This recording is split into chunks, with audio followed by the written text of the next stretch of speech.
Yung matagal mong hinintay, simula 29 years nang pinanganak ka, nasa squatter ka na, o sa'yo na yung model unit. Believe that someone is watching and he hears your prayers. Don't ever let the pain bring you down. Believe that he knows. Congratulations! Palakpakan naman po natin. And he loves you. Hindi po natin maipaliwanag ang kanya pong galak.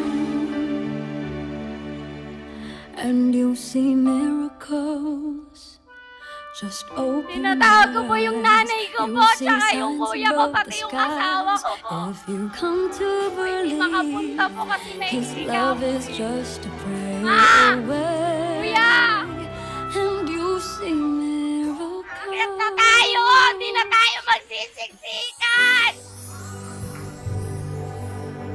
Dati, pagka ganitong oras, ang ibinibigay sa atin ng kapitbahay natin o ng kapwa natin, ginataan. Ginataang mais. Ginataang halo-halo. Ngayon, bahay ang ibinigay sa atin ng Panginoong Hesus. Kaya kayo, ng mga benepisyaryo, ingatan nyo ito. Maraming salamat po sa ibinigay niyo sa aming pabahay. At mga itinulong niyo nung araw, nung panahon ng pandemic, nagpapasalamat kami, buong pamilya ko.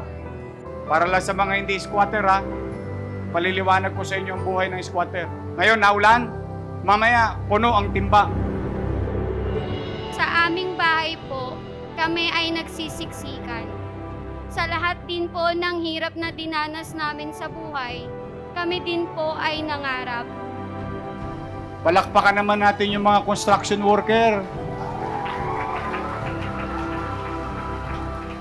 Di ba may pandemic? Pero sila tuloy-tuloy. Although nakapagbigay tayo ng trabaho para sa kanila, pero yung dedikasyon nilang matapos sa lalong madaling panahon upang matuldukan na at magkaroon na ng kapanatagan ang tao na may sarili na siyang masisilungan katulad ngayon. Kayo lamang po ang nakapagbigay at nakagawa ng ganitong proyekto para sa katulad kong mahirap. Kaya ngayon, sobra pong saya para sa aking pamilya dahil hindi na po namin mararanasan ng walang kusina, magsisiksikan sa loob ng aming pamamahay, walang sariling palikuran at hindi na rin po kami matatawag na squatter. Huwag niyo akong pasalamatan.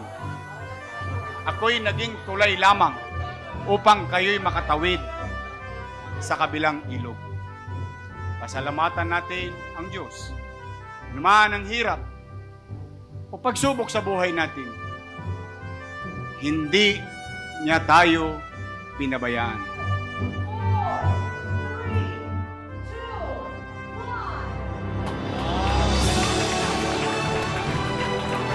Panatilihin ninyo, kumapit sa Diyos, manalangin kayo, huwag kayong susuko. Tapos, pagkatapos yung manalangin, humingi ng tawad, humingi ng blessing, umayod tayo, magpursige tayo. Pasasaan ba? May mararating din tayong maganda sa kinabukasan. Nangyari na. Parang imposible. Sino mag-aakala na yung isang bata dati nangangarap lang na magkaroon ng sariling bahay dahil squatter sa parola ay siyang pwedeng makapagbigay ng bahay at pagkakataon magkaroon ng bahay ang isang tao. Mapaglaro ang tadhana. Sana ngayon ay binigyan kayo ng ngiti ng Panginoong Diyos. Ngayon, ipinakita sa inyo ng Diyos na merong pag-asa. At totoo pala. Pwede pala. Posible pala.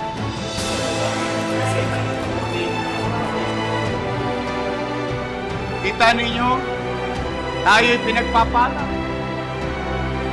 May blessing pa ng ulan.